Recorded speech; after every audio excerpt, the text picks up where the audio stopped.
കേരളം വിധിയെഴുതി കഴിഞ്ഞപ്പോൾ ഫലം പ്രവചനാതീതമെന്ന വിലയിരുത്തൽ. പോളിംഗ് ശതമാനം കുറഞ്ഞതാണ് പ്രധാന കാരണം. മറ്റ് തിരഞ്ഞെടുപ്പുകളെ അപേക്ഷിച്ച് 4 മണിക്കൂറിലധികം വോട്ടിംഗ് പലയിടത്തും നീണ്ടു. ഇന്നലെ രാത്രി 8:15 വന്ന ഒടുവിലത്തെ വിവരമനുസരിച്ച് 70.35% പോളിംഗ്. കണ്ണൂരിൽ കൂടിയ പോളിംഗും പത്തനംതിട്ടയിൽ കുറഞ്ഞ പോളിംഗും രേഖപ്പെടുത്തി. തെക്കൻ കേരളത്തിലെ സ്റ്റാർ മണ്ഡലങ്ങളിലെല്ലാം പോളിംഗ് കുറഞ്ഞു. ശക്തമായ ത്രികോണ മത്സരം നടന്ന തിരുവനന്തപുരം, ആറ്റിങ്ങൽ മണ്ഡലങ്ങളിലും ദേശീയ ശ്രദ്ധയാകർഷിച്ച ആലപ്പുഴ മണ്ഡലത്തിലും പോളിംഗ് ശതമാനം കുറഞ്ഞു. കോൺഗ്രസിന് മുൻതൂക്കമുള്ള കോവളത്തും കഴിഞ്ഞ തവണ BJP വോട്ടുയർത്തിയ നേമം നിയമസഭാ മണ്ഡലത്തിലും കനത്ത പോളിംഗ് രേഖപ്പെടുത്തി. അരുവിക്കര, കാട്ടാക്കട മേഖലകളിലും പോളിംഗ് വർദ്ധിച്ചു. പോളിംഗ് ശതമാനത്തിലെ മാറ്റം ശക്തമായ അടിയൊഴുക്കുകൾ ഉണ്ടാക്കിയെന്നും ജാതി സമവാക്യങ്ങൾക്ക് മാറ്റമുണ്ടാക്കിയെന്നുമാണ് വിലയിരുത്തൽ. പത്തനംതിട്ട, കൊല്ലം, മാവേലിക്കര മണ്ഡലങ്ങളിലും പോളിംഗിൽ കാര്യമായ കുറവുണ്ടായി.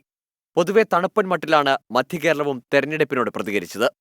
കോട്ടയത്ത് പോളിംഗിൽ വലിയ കുറവുണ്ടായത് ഇതിനുദാഹരണം. തൃശൂരിലും ആലത്തൂരിലും വോട്ടെടുപ്പ് മന്ദഗതിയിലായിരുന്നു. പാലക്കാടും പോളിംഗിൽ ഗണ്യമായ കുറവുണ്ടായി. UDFന്റെ ഉരുക്കുകോട്ടയായ എറണാകുളത്തും ഇടുക്കിയിലും ചാലക്കുടിയിലും പ്രതീക്ഷിച്ച പോളിംഗ് ഉണ്ടായില്ല. ജനവിധി പ്രവചനങ്ങൾക്കപ്പുറമാകുന്ന സാഹചര്യമാണ് മലബാറിലെ പല മണ്ഡലങ്ങളിലും. കാസർകോട്ടെ UDF കേന്ദ്രങ്ങളിൽ വോട്ടിംഗ് കുറഞ്ഞതായാണ് വിലയിരുത്തുന്നത്. UDFനും BJPക്കും സ്വാധീനമുള്ള കാസർഗോഡ് നിയമസഭാ മണ്ഡലത്തിൽ പോളിംഗ് കുറഞ്ഞു.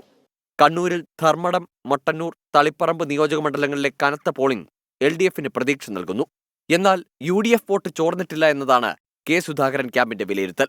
പ്രചാരണം അതിരുവിട്ട വടകര മണ്ഡലത്തിൽ സ്ത്രീകളും യുവാക്കളും കൂടുതലായി പോളിംഗ് ബൂത്തിലെത്തി.